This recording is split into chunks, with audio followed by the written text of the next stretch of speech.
Estamos justo casi al limbo de nuestro tiempo asignado para el primer parcial.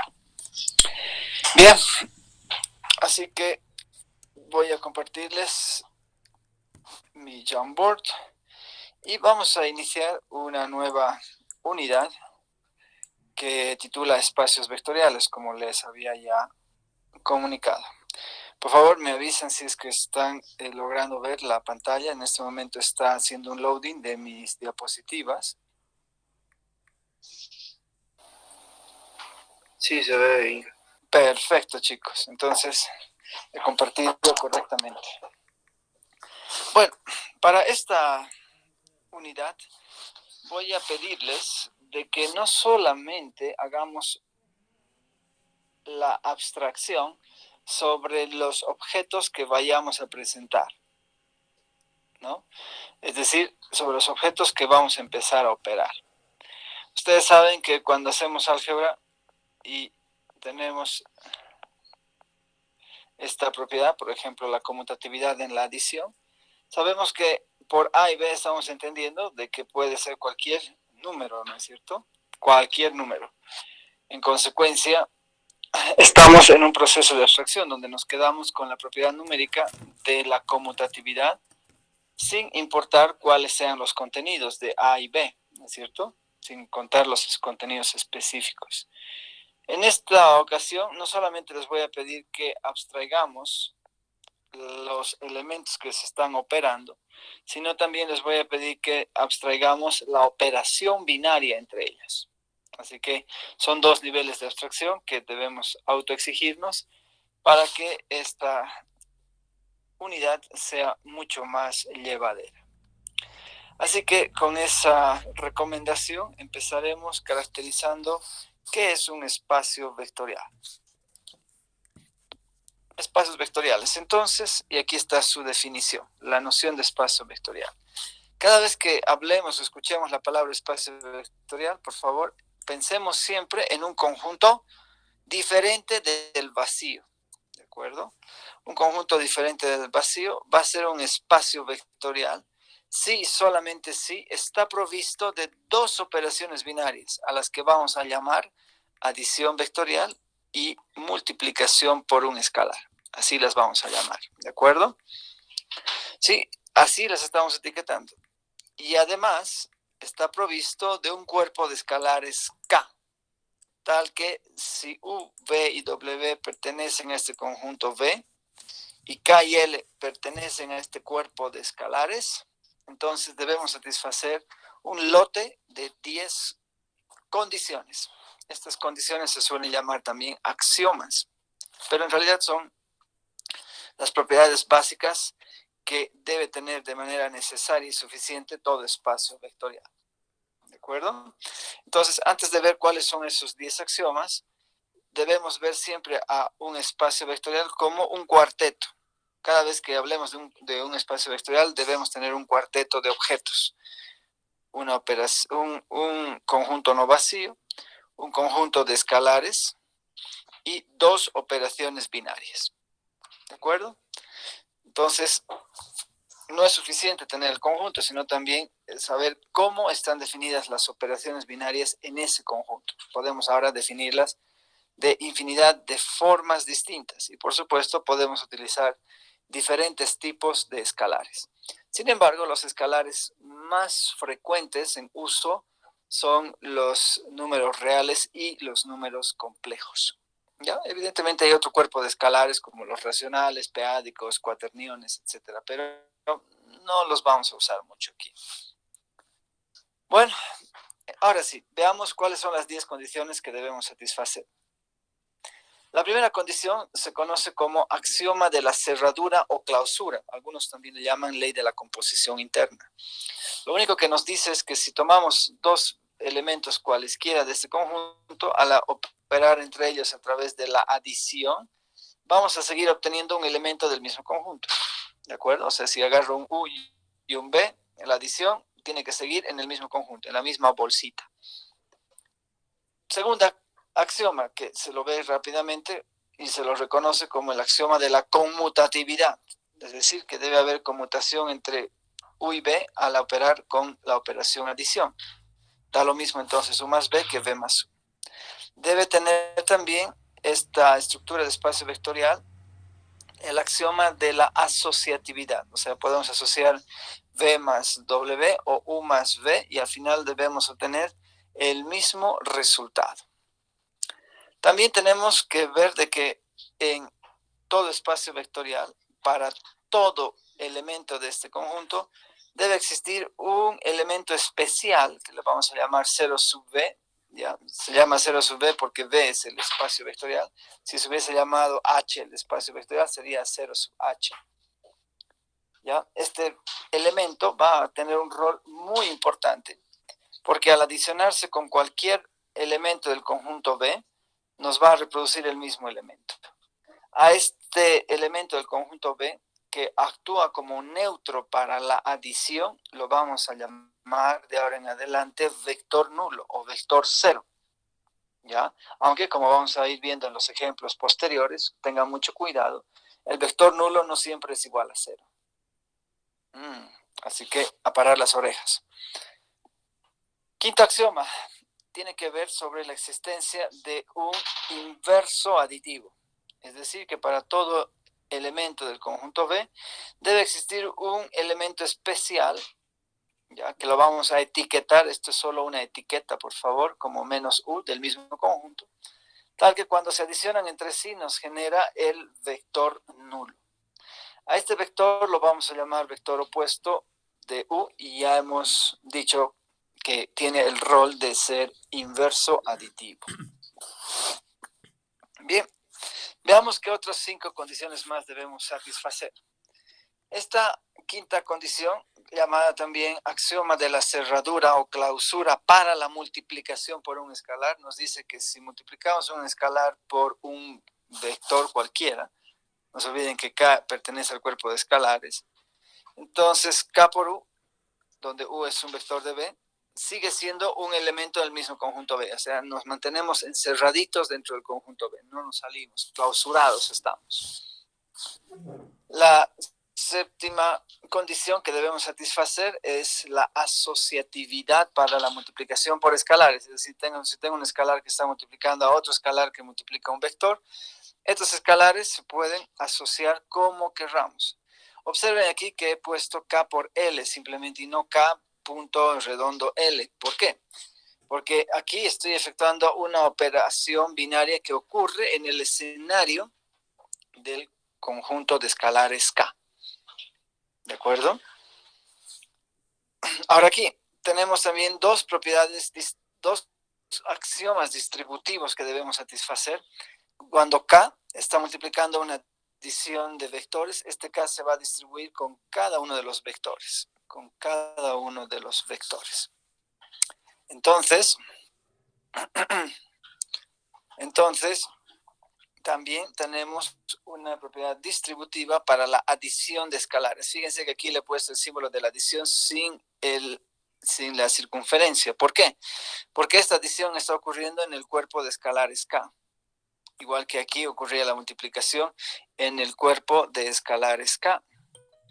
¿De acuerdo? Mientras que esta otra adición estaba ocurriendo en el espacio vectorial B, en el conjunto B. ¿De acuerdo? Bueno, finalmente, para todo elemento del conjunto B existe un escalar especial, que es la unidad, tal que al multiplicar escalarmente por este vector U nos reproduce el mismo vector U. Es decir, que 1 tiene el rol de ser neutro escalar multiplicativo. La unidad escalar de este cuerpo de escalares K es precisamente el 1 y tiene el rol de ser neutro escalar multiplicativo. Entonces, si cumplimos cada uno de los 10 axiomas que acabo de presentar, podemos decir que esta estructura de conjunto con escalares y dos operaciones binarias forma un espacio vectorial. Y en consecuencia, presten atención a la remarca, todo elemento de un espacio vectorial lo vamos a empezar a llamar ahora vector. Así que a partir de este momento tenemos que desprendernos de esa idea de que el vector solamente puede ser esa flechita a la que le dábamos una dirección, un sentido y le proveíamos de cierta magnitud, ¿no es cierto? Así nos han dado, así ha sido nuestro primer acercamiento a los vectores. Pero ahora, vectores no solamente pueden ser esas flechitas, sino vector, y eso lo estamos viendo en este momento, vector es cualquier elemento de un espacio vectorial. Y vamos a ver que los vectores no siempre son flechitas. Bien, hasta aquí, ¿alguna pregunta antes de empezar a mostrar algunos ejemplos?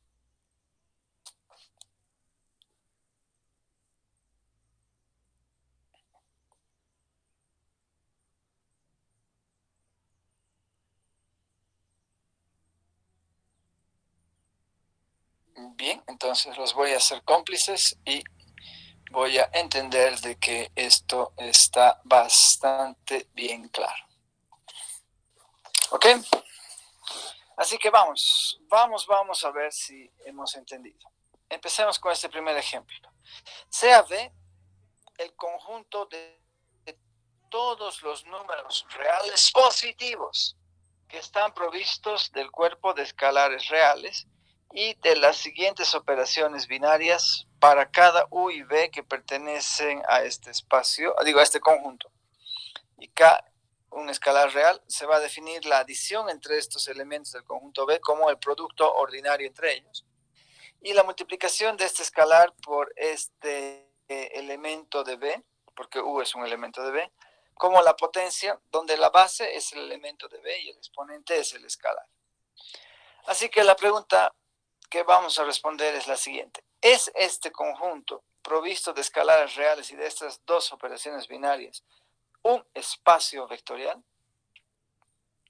Bien, cada vez que tengamos esta tarea de diagnosticar si estamos o no en presencia de un espacio vectorial, es siempre, sobre todo cuando estamos empezando, es siempre recomendable que nosotros sepamos qué elementos están en ese conjunto, los tengamos claramente identificados. Y no solamente eso, sino que quede también bien visualizadas las operaciones que nos permiten relacionar a estos elementos. Así, por ejemplo, ¿quién me puede dar un ejemplo de un elemento del conjunto B que tenemos en este primer ejemplo?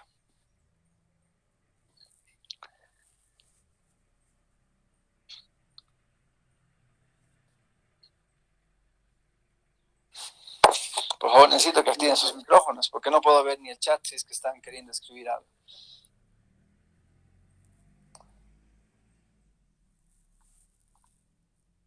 ¿Podría ser el número 5, Inge?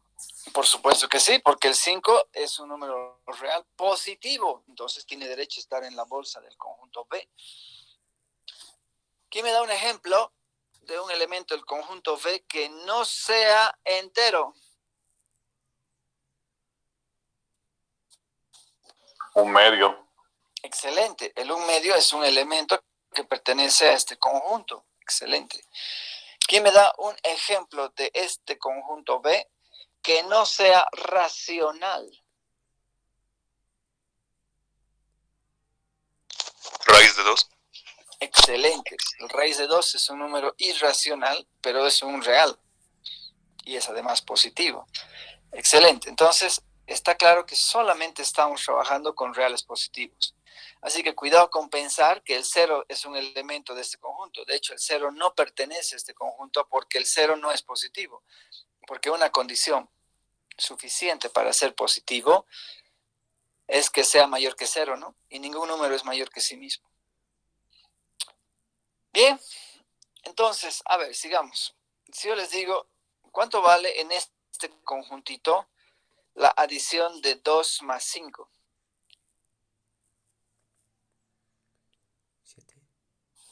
10, Inge. Excelente, porque hemos tenido que multiplicar los elementos que están aquí como sumandos. 2 más 5 es 10. ¿Cuánto es 3 más 3? 9. En este conjunto, por supuesto. Seguimos en este conjunto.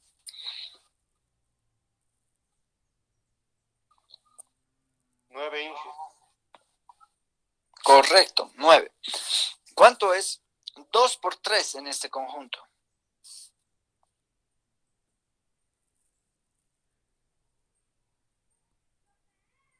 ¿8, Inge?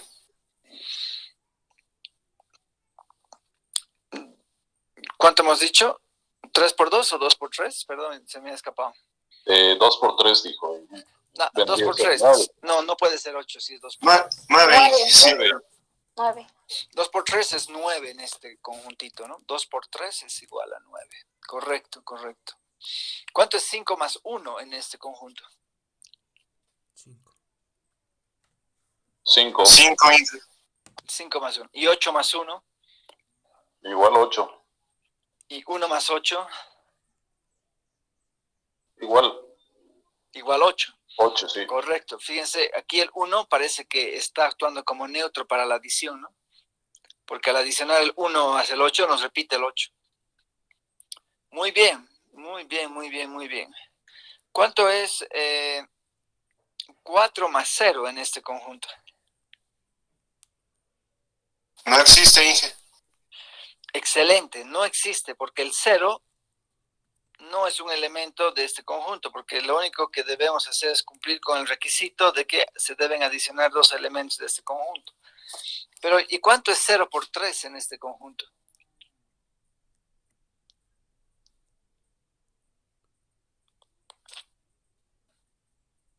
¿O tampoco existe? 1, Inge. Correcto, es 1. Porque el 0 es un número real y 0 por 3 es 3 a la 1, que es lo mismo, digo que 3 a la 0, que es lo mismo que 1. Interesante, ¿no? En este conjuntito, que un número 0 multiplicado por un número distinto de 0 nos devuelva un número también distinto de 0. Cosa que no ocurría en los números reales. Muy bien. ¿Cuánto vale menos 2 por 5 en este conjunto?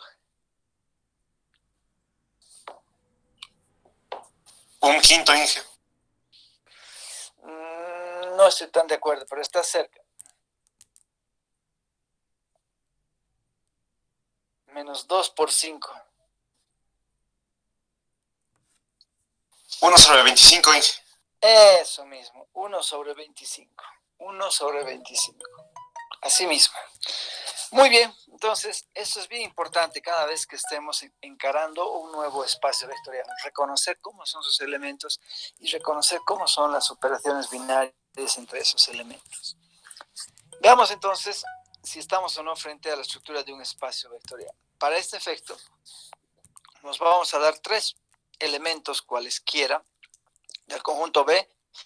O sea, estamos diciendo que X, Y y Z son reales positivos y que K y L pertenecen al cuerpo de escalares, es decir, son reales cualesquiera. Veamos si cumplimos la cerradura para el primer axioma. La adición de X más Y es el producto de X por Y, pero el producto de dos números positivos siempre es mayor que 0. Entonces, fíjense que este objeto es mayor que 0, por lo tanto, este objeto, que es la adición entre X y Y, tiene derecho a estar en el conjunto B. No nos hemos escapado de ese conjunto. Sigamos. Tengo la adición de X más Y, que es el producto de XY por YX. Y ¿por qué digo que es igual? Porque ya al multiplicar X por Y estamos aquí en el terreno de los reales. Y en los reales la conmutatividad es uno de sus atributos. Así que Y por X es igual a Y más X. Por lo tanto está demostrada la conmutación. Y eso es cierto. 2 más 3 nos da 6 y es lo mismo que 3 más 2, que nos sigue dando 6 en este conjunto. La asociatividad también se puede demostrar con un poquito más de esfuerzo. Si tengo X más Y más Z, esto es lo mismo que YZ. Y esta multiplicación es X por YZ. Y estamos en los reales, así que puedo asociar de esta manera como X por Y por Z, que es lo mismo que es X por Y más Z. Lo que significa que vamos a tener en lugar de XY, X más Y más Z, ¿no? Entonces se ha logrado demostrar que la asociatividad nos va a llevar siempre al mismo resultado. Veamos si es que existe un elemento de este conjunto B que actúa como neutro para la adición. Es decir, que para cualquier elemento X del conjunto B más este elemento neutro nos devuelve X. Pero X más este conjunto es el producto de X por 0. Perdón, X más este elemento, mejor dicho, es el producto de X por ese elemento. Igual a X. Como X es diferente es positivo, es diferente de 0, entonces puedo cancelar en los números reales, ¿no es cierto? Aquí valdría la pena poner eso, de que X es diferente de 0, de hecho, de esto se implica recién que el elemento nulo, si quieren más adelante, el vector nulo de este conjunto es el 1, como ya les he hecho notar hace rato, ¿no? 1 más 8 o bien 8 más 1 nos da exactamente 8, no perturba al otro sumando. Veamos si tenemos la existencia de un opuesto aditivo, es decir, que al adicionarse con cualquier vector X este opuesto nos debe dar el vector nulo. Entonces, X por menos X, porque estoy adicionando como nos lo han definido, es igual a 1, por lo tanto, menos X es igual a 1 sobre X. Y fíjense de que jamás corremos el riesgo de que X sea igual a 0, porque X tiene que ser un elemento de los reales estricto positivos, así que no corremos el riesgo de que esta fracción deje de existir. Por lo tanto, el opuesto de X es su inverso multiplicativo. Sigamos. Ya hemos hecho los primeros axiomas correspondientes a la adición. Veamos los siguientes 5 correspondientes a la multiplicación por un escalar. Veamos en primera instancia el axioma de la cerradura para la multiplicación por un escalar. K.x se ha definido como x a la k. Pero desde nuestros cursos de álgebra de los reales sabemos que toda potencia de base positiva, sin importar cómo sea el exponente, siempre va a ser mayor que 0. Incluso si es que el exponente fuera negativo, ¿no? Por eso les pregunté hace rato cuánto es menos 2 por 5 y me dijeron 5 a la menos 2 o 1 sobre 125, de 1 sobre 25, que es obviamente mayor que 0.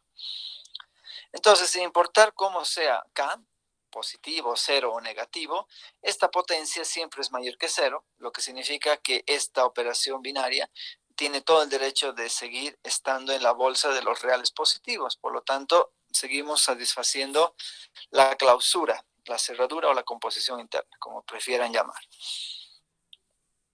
Sigamos. Si tengo este escalar que está multiplicando a la multiplicación de otro escalar por este elemento de B, sabemos que L.x lo puedo escribir como x a la L. Y K.x a la L lo puedo escribir x a la L todo a la K. Así que esta potencia la podemos escribir como x a la KL o si quieren x a la K, todo esto elevado a la L, ¿no? Al final es lo propio. Pero x a la KL es lo mismo que multiplicar KL por x, ¿no? Porque al final esta KL pasa al exponente de esta manera. Y en lugar de tener esto, podemos escribir L.x a la K, o lo que es lo mismo, L.k.x. Así que con eso se comprueba la triple relación de igualdad que nos asegura la asociatividad en la multiplicación con... Veamos a continuación si cumplimos los axiomas distributivos. Son dos axiomas. Empecemos por el primer axioma. Veamos si K lo puedo distribuir en cada uno de los sumandos. Sabemos que K cuando multiplica a este elemento, lo hace convirtiéndose en su exponente. Entonces esto es lo mismo que x más y a la k, y que lo puedo escribir como x por y todo a la k. El k se puede distribuir, y x a la k más y a la k es este producto, pero x a la k es k.x y k.y es y a la k. ¿Qué estoy demostrando? Que k.x se está adicionando a k.y. O sea, el escalar k se ha distribuido en cada sumando. ¿Está claro hasta aquí?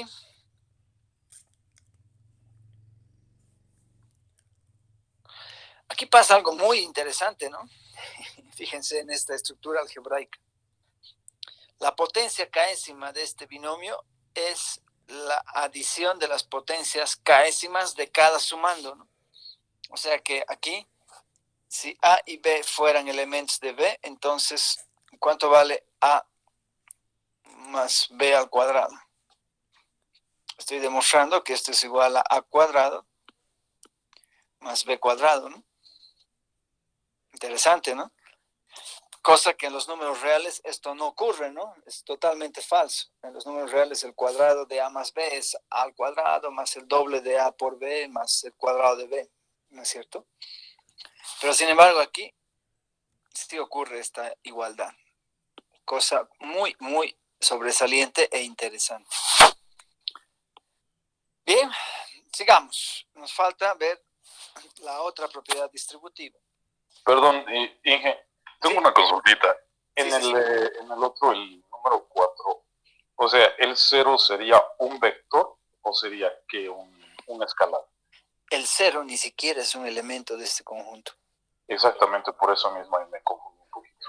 En realidad, el elemento que actúa como neutro para la adición es precisamente el 1 y no es el 0. Ya les había advertido, ¿no? De que el vector nulo no siempre es 0.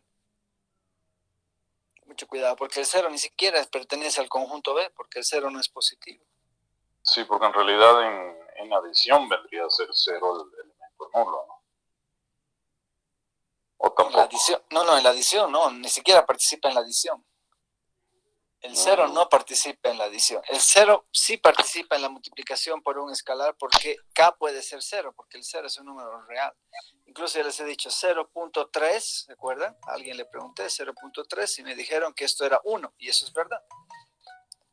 0.3 es 1. Ok, gracias, Inge. De nada.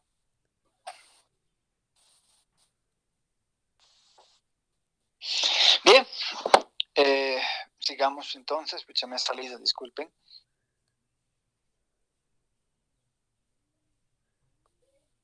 Estamos en la diapositiva 5.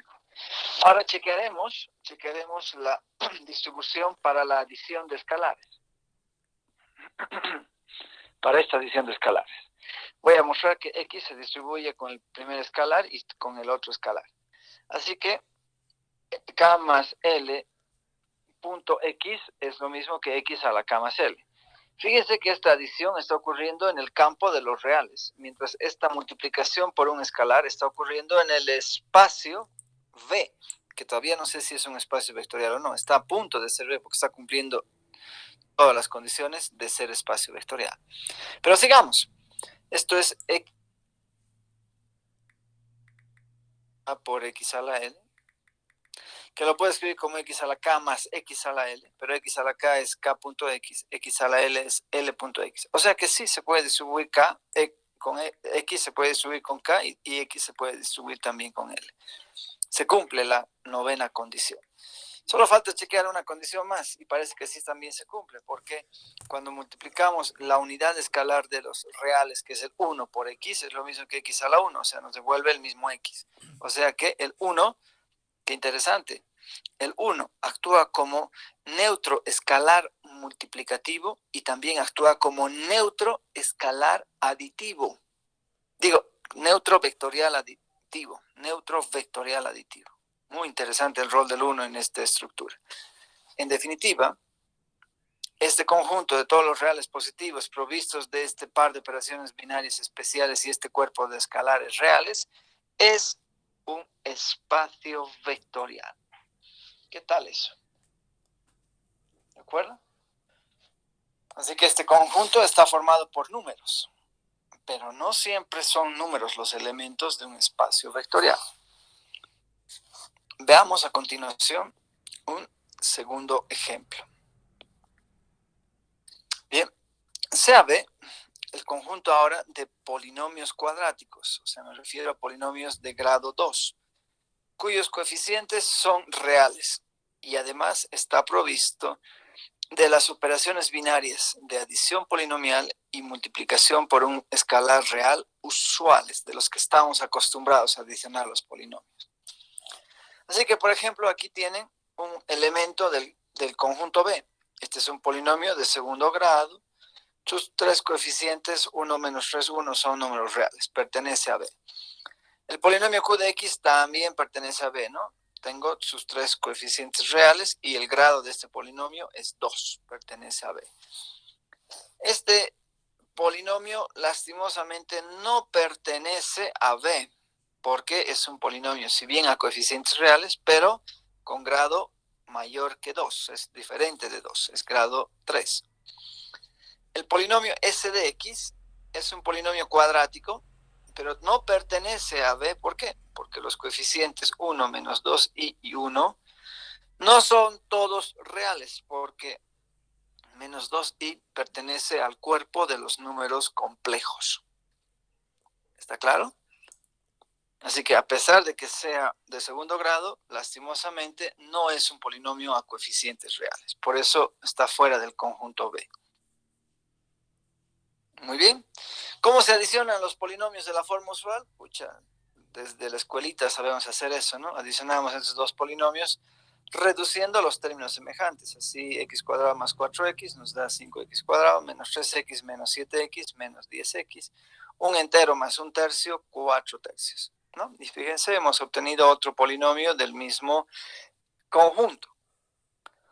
¿Cómo se multiplica por un escalar real a estos polinomios de la forma usual? Pues simplemente multiplico 2/5 a cada uno de sus coeficientes. Así, 2/5 por x cuadrado, menos 3 por 2/5, menos 6/5, más 2/5 por 1, 2/5. Y otra vuelta, fíjense, hemos obtenido un polinomio del mismo conjunto B.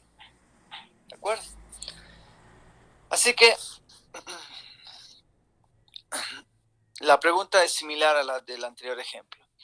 ¿Es este conjunto B un espacio vectorial con las operaciones binarias definidas y el cuerpo de escalares reales dadas?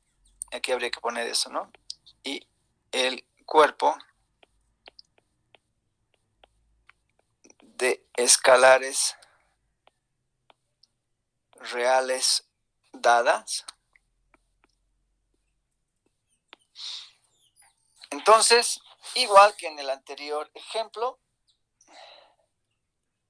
tenemos que ver si cumplimos o no cumplimos las 10 condiciones exigidas en nuestra definición. Está claro que si dejamos de cumplir una, por lo menos una de esas 10 condiciones, ya no podemos decir que estamos en presencia de un espacio vectorial, ¿no es cierto? Así que, con esta idea en mente, resolvamos este segundo ejemplo. Sea P, Q y R de X elementos del conjunto B, o sea, estos tres son polinomios de segundo grado con coeficientes reales, K y L números reales.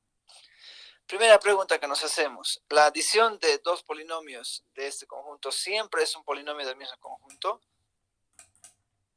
Uy, sorpresa, parece que no.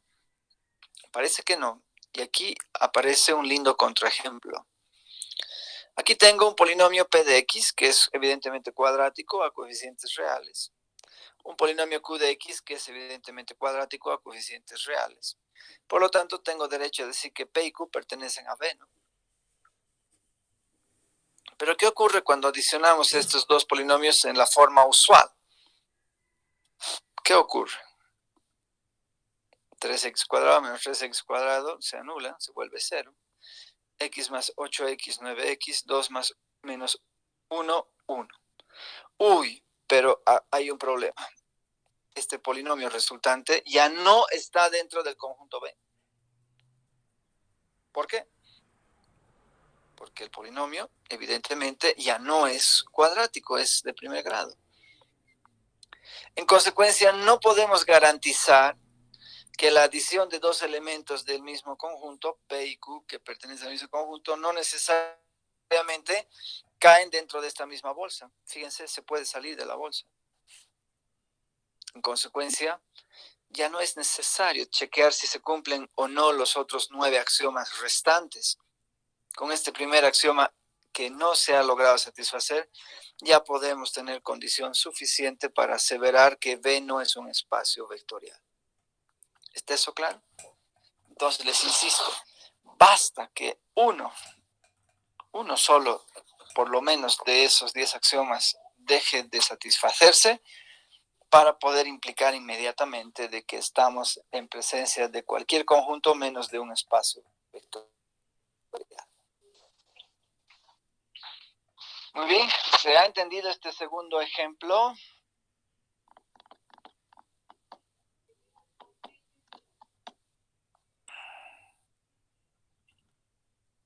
Fíjense que una forma de caracterizar los elementos del conjunto B está formado por todos los polinomios ax cuadrado más bx más c, donde a, esto es bien importante, el coeficiente principal tiene que ser distinto de cero, ¿no? Porque si es igual a cero ya deja de ser cuadrático. Entonces, donde a, b y c son números reales. Así se caracteriza. Bueno, entonces es hora de meter las manos al charango para ver si funciona o no nuestras ideas.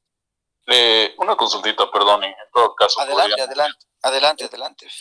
En todo caso podríamos decir que, bueno, no, un polinomio puede ser un espacio vectorial. Perdón, un polinomio. De grado 2 puede ser un espacio vectorial.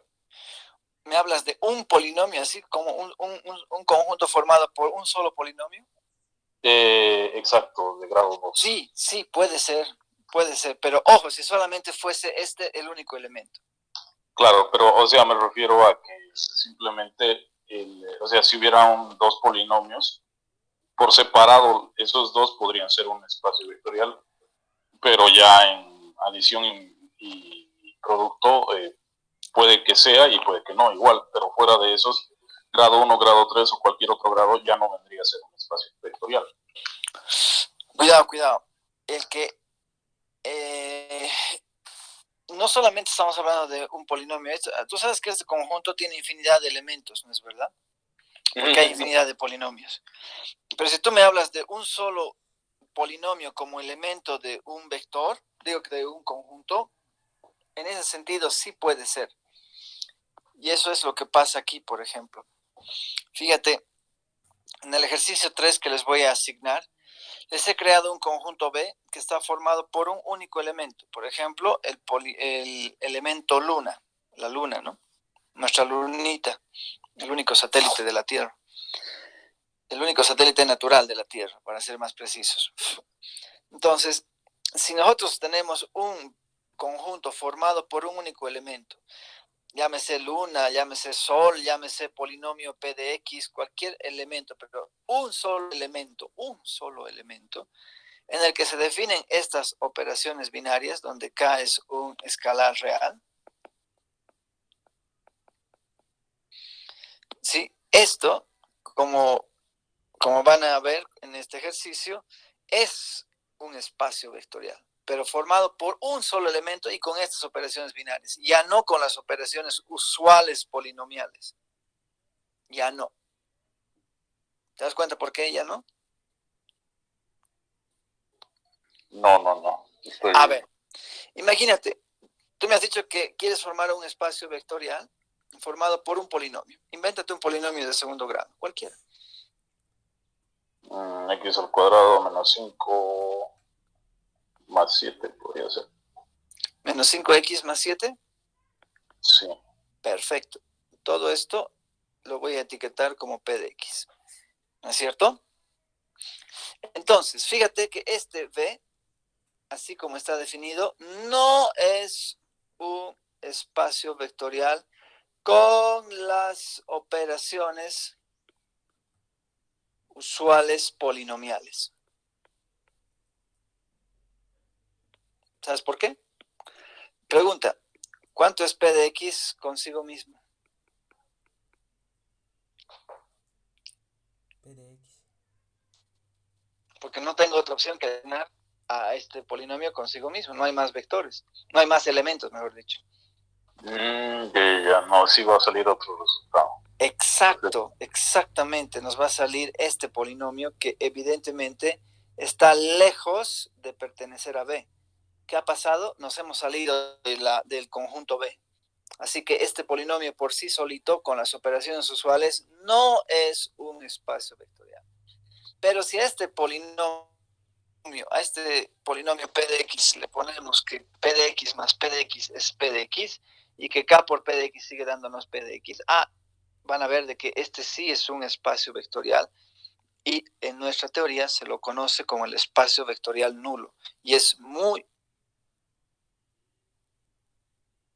Así que en lugar de luna pueden reemplazar lo que ustedes quieran. Estrella, luna, capitán futuro, cualquier cosa.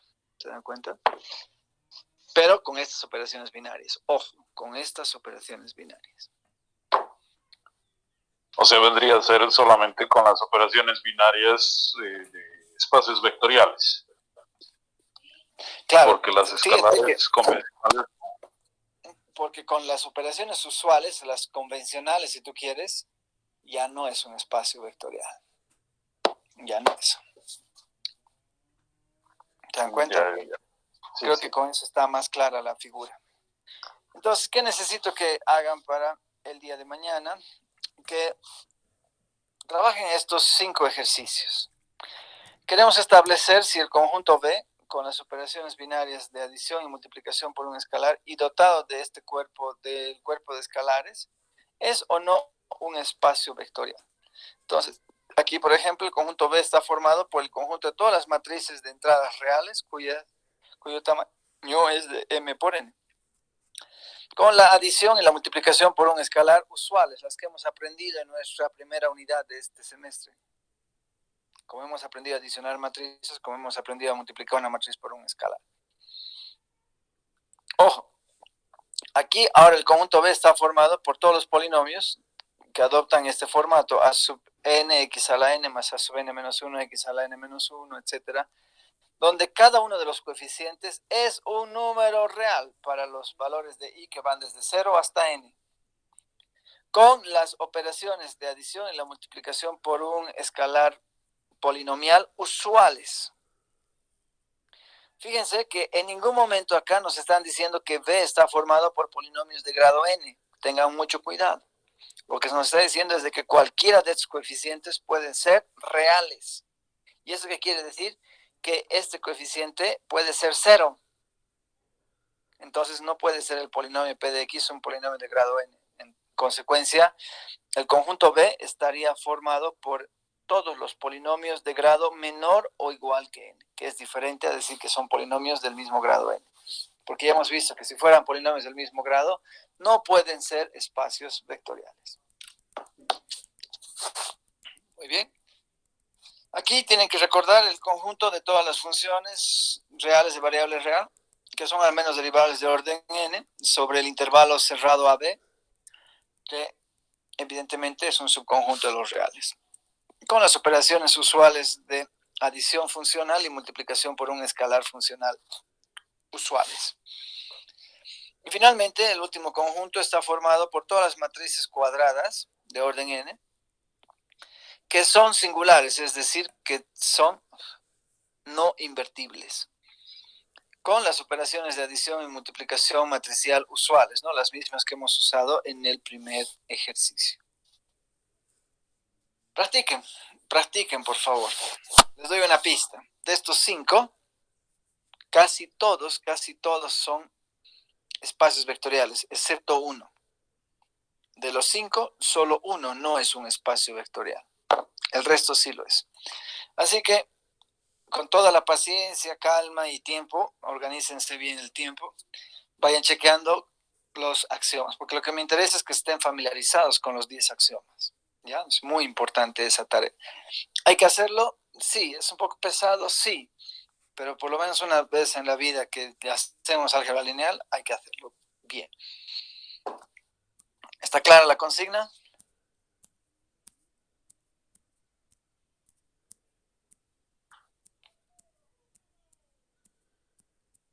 En realidad tendríamos que definir si son espacios vectoriales o no. Tienen que establecer. Establecer quiere decir que mediante una secuencia de procesos de razonamiento deductivo se concluye de manera válida si es o no es un espacio vectorial. Eso significa establecer. ¿De acuerdo? Entonces, para establecer si es un espacio vectorial, tengo que hacer un check and list, ¿no? Tengo que ver si cumplimos los 10 axiomas. Si cumplimos los 10 axiomas, tengo derecho a establecer de que estamos frente a un espacio vectorial. Si encontramos que algún axioma es vulnerado, no se cumple, tengo derecho a concluir, a establecer que mi conjunto no posee la estructura de un espacio vectorial.